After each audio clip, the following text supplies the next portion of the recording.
he's got something for the kids' room, for the parents, actually. A way for them to be able to see what we're doing in here. All right, we're getting ready online, but do we have prayer concerns or prayer updates we want to mention today? Anderson family, continue to lift them. Okay. How's Marie doing? Doing well. She has gout, so we should pray for her. She's having a hard time walking around. Oh, okay.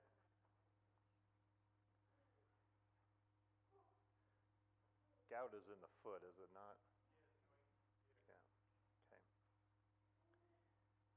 Anything else? I'd mentioned Josiah will be scheduled to be home here in 2 weeks. So he'll be home for the summer. Excited for that. He already texted me once already. He's like, hey, when I lead singing next time, you want me to lead this song? And I'm like, well, sure, but why did you think of that just now? He's got all these other things he's got to be thinking about, but that's how his mind works. So don't ask me because I don't understand it all myself. But all right, we're going to finish up the last part of the first, what's considered the first half of Isaiah. We're at the end of it all. And so we're going to, one more section here in chapter 34 to go over, and then we'll look at the aftermath, and you're going to see, again, the very same common theme. After judgment comes a time of peace, comes a time of salvation, and that's how the first part of Isaiah is going to end. And I'm really been anxious because this next part will help us understand how some of these judgments that's been talked about in the first 35 chapters, how it actually played out. And so we're going to get into these sections that specifically deal with the reign of King Hezekiah here in Isaiah in this middle part. And then when we get through this section, we will be getting into the last part of Isaiah, and almost all of it focuses on Christ. And so that's what's coming up as we continue our study of Isaiah. Good to have Miss Patty with us. I got a little gift for you. There you go. Now you're going to be able to see exactly what I'm reading. So, Isaiah chapter 34, and we're going to begin in verse 11 today. Isaiah 34, and we're going to begin in verse 11 today. You're very welcome. That will serve you well until I decide to change translations, which I sometimes do every other year or so. Okay, let's talk about where we are. A lot of what we've been reading here these last few chapters have been woes pronounced against Israel. They're embedded in sin. They are relying on Egypt as their source of help against Assyria. And so God's calling them out here, and even to the point where he's now saying that judgment is getting ready to happen to them. And this section here has actually been about Edom and calling them out, that they are primed and ready for sacrifice. And there's got the sacrificial imagery here at the beginning of chapter 34. So, beginning in verse 11, but the hawk and the porcupine shall possess it, the owl and the raven shall dwell in it. He shall stretch the line of confusion over it, and the plumb line of emptiness. Its nobles, there is no one there to call it a kingdom, and all its princes shall be nothing. Thorns shall grow over its strongholds, nettles and thistles in its fortresses. It shall be the haunt of jackals, an abode for ostriches. And wild animals shall meet with hyenas. The wild goat shall cry to his fellow. Indeed, there the night bird settles and finds for herself a resting place. There the owl nests and lays and hatches and gathers her young in her shadow. Indeed, there the hawks are gathered, each one with her mate. Seek and read from the book of the Lord. Not one of these shall be missing. None shall be without her mate. For the mouth of the Lord is commanded, and his spirit has gathered them. He has cast the lot for them. His hand has portioned it out to them with the line. They shall possess it forever. From generation to generation, they shall dwell in it. Okay. So what takes over the land when the people are wiped out, are removed? What takes over the land, or who takes over the land? Verse 11. The animals, and specifically prey animals, the ones that dine on carcasses, the ones that dine on prey, and all of these animals have that similar in their nature. What's going to happen to their palaces or their kingdoms? Look at verse 12.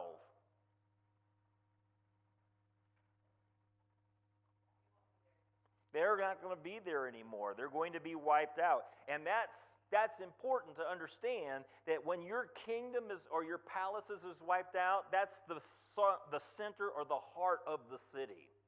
That's what God is saying he's going to do. And so you've got all these wild beasts.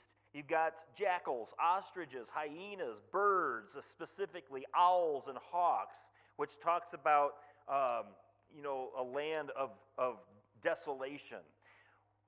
What do you think verse 16 means? He says, seek and read from the book of the Lord. Not one of these shall be missing. For the mouth of the Lord has commanded, his spirit has gathered them. What do you think that section means?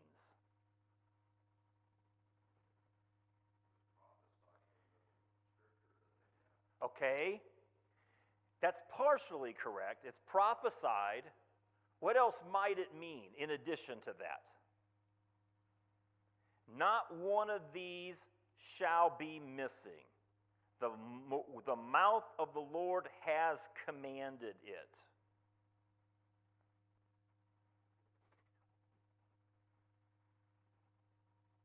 How determined is he that this is going to be? It's prophecy, but it's also the determination of God. This is the way it's going to happen. See it in the prophecy, but also understand this is the final decision. It's been determined. Who is meant in verse 17? He has cast the lot for them, and this would mean this people. His hand has portioned it out to them with the line. Usually that means a plumb line, a measuring stick. And then they shall possess it forever. Who does that mean? What do you think that means? That's a possibility, although we don't have any evidence that Israel actually occupied Edom.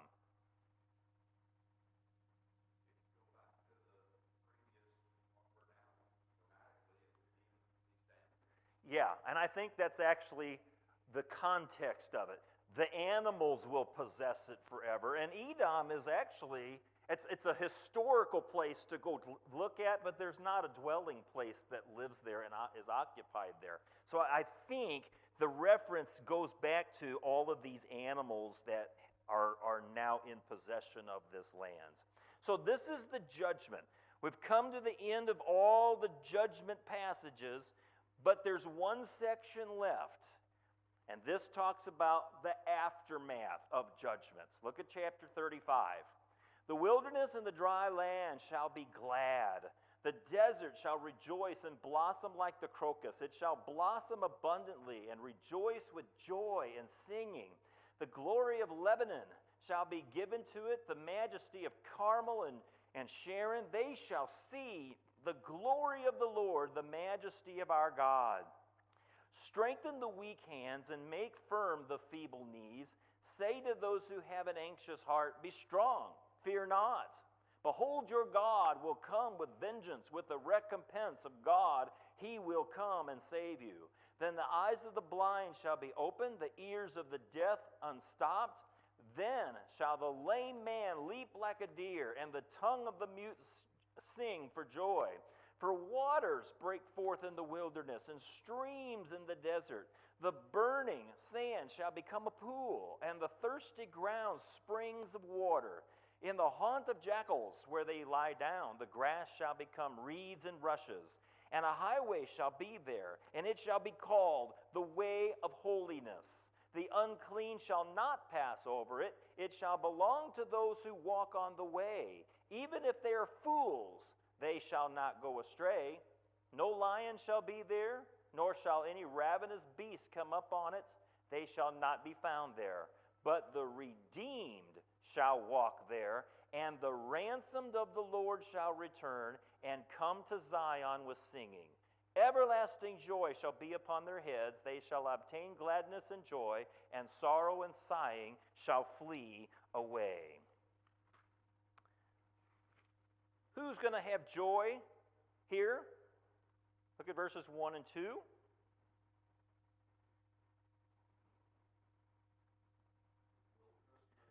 Yeah, it kind of goes in parallel with what Jeremiah says when the people will be taken away into captivity and the land will finally have its Sabbath rest.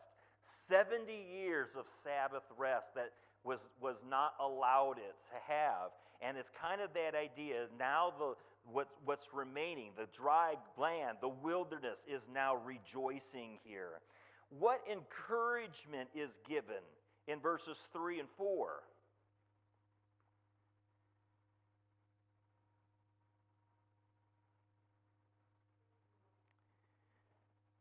Okay, to strengthen weak hands.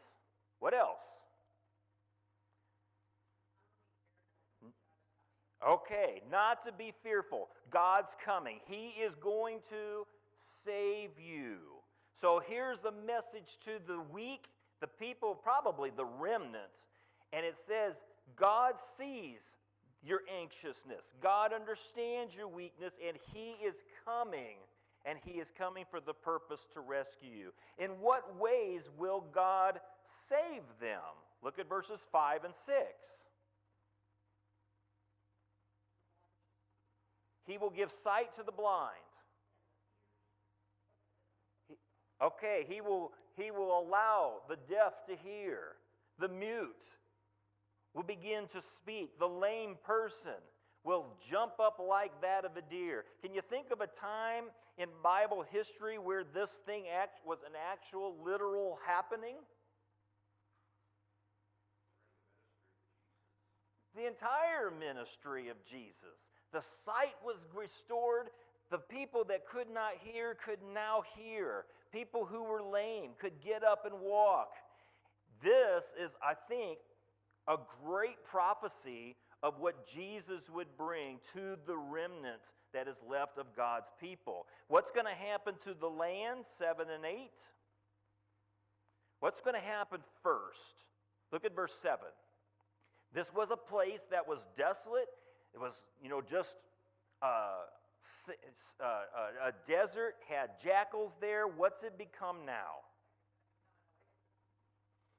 It is going to become an oasis, and it's going to be springing with life. Where it was once dry, now water is abundant. Where it was once jackals and other animals of prey has now grown up with reeds and rushes. And what else will happen to this land? Look at verse 8.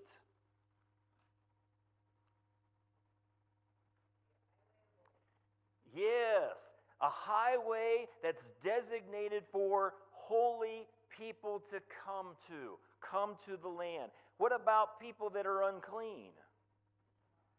Okay, so they don't have access to this land, do they? Even fools, it says, even fools will not go astray. Isn't that something? Even if they're fools, they won't go astray when they're walking this particular highway of righteousness. Who will use this road? Look at verse 10.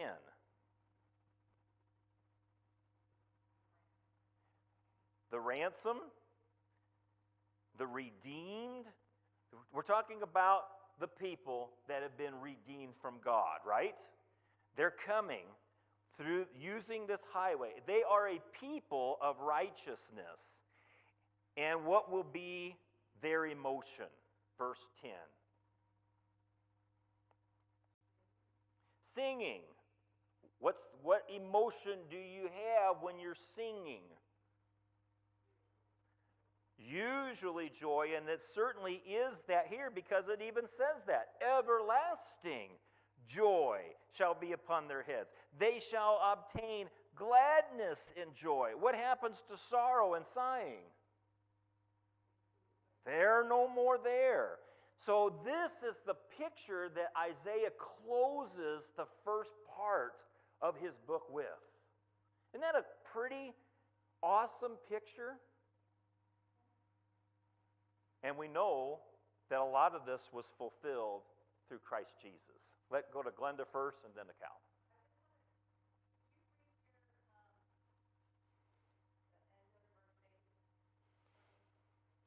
It shall belong to those who walk on the way, even if they are fools, they shall not go astray. I have a little number that says down here at the bottom, or if they are fools, they shall not wander it.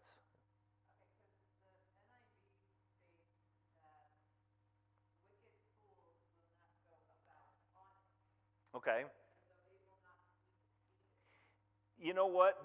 And that may be a better translation considering what this verse actually says. I don't know why the ESV translates it this way because it sounds the translation makes it sound like even those who are righteous but foolish, you know, they're not going to go astray. But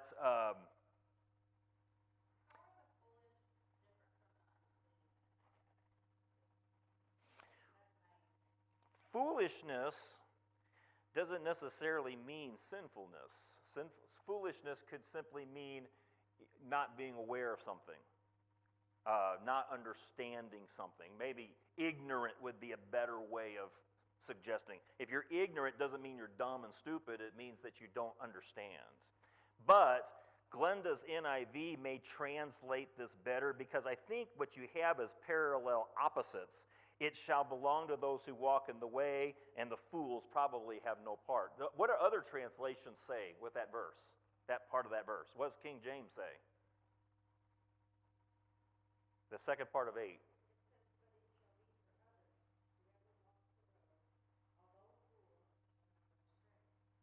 Although, okay, so your parallels ESV.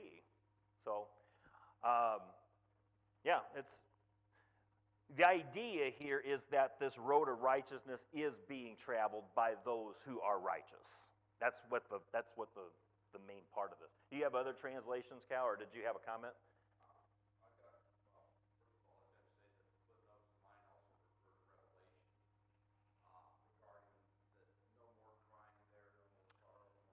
Okay.